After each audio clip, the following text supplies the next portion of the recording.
At Blanchards Law, we offer both a mediation and a collaborative law service. We believe that you should try to avoid court if at all possible and keep talking to your spouse. If you are able to communicate with your spouse, then it could be that one of these options is a better one for you. Mediation is often confused with reconciliation, but it's not that at all. It's about you and your spouse sitting down at the negotiating table with a neutral third party who will try and help you to broker your agreement. The mediator may or may not be legally qualified. Mediation is often the cheapest form of negotiation, but having said that, you can't do it without legal advice. We'd always advise you to go and see a solicitor and do your homework before you embark upon these meetings. What we find is that having legal advice empowers our clients and helps them to reach an agreement more quickly in their case. The other reason for having a lawyer is because a mediator cannot draw up the legal agreement that you require for the court. They can only draw up what's called a memorandum of understanding, which reflects your agreement. Then you'll need to go to a lawyer to have the court order drawn up from that document.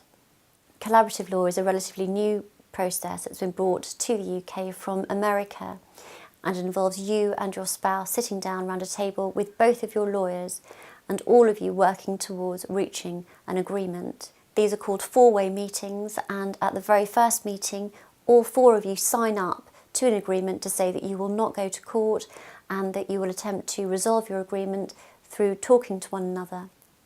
The great advantage about collaborative law is that there are no unnecessary papers drawn up, no unnecessary letters written, and it is all geared towards the simplest way of getting to your agreement. If either you or your spouse makes an application to court, then you've broken the agreement and you lose the right to be represented by your chosen solicitor. That means you have to go off and find another solicitor to represent you. There are no other rules in collaborative law except that you do not go to court and break the agreement.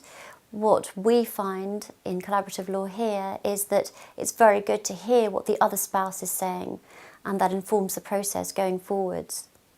As the client, you're in the driving seat and not your lawyer, and therefore you have the freedom to structure your agreement as you would like it, as long as it's something that the court would approve. The idea is that you are committed to sorting your agreement out by way of four-way meetings and collaborative law rather than through the court.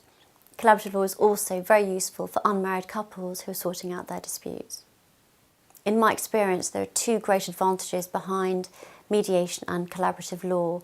The first is that clients feel that they have ownership of the decision-making process and therefore are less likely to fall out about it later.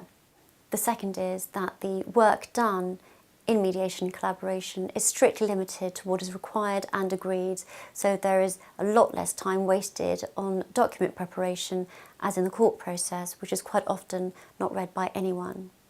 At Blanchards Law, we will discuss with you all the options and decide which is the best one for you and your case. Please do feel free to contact us, drop us an email or give us a call. We'd be very happy to speak to you.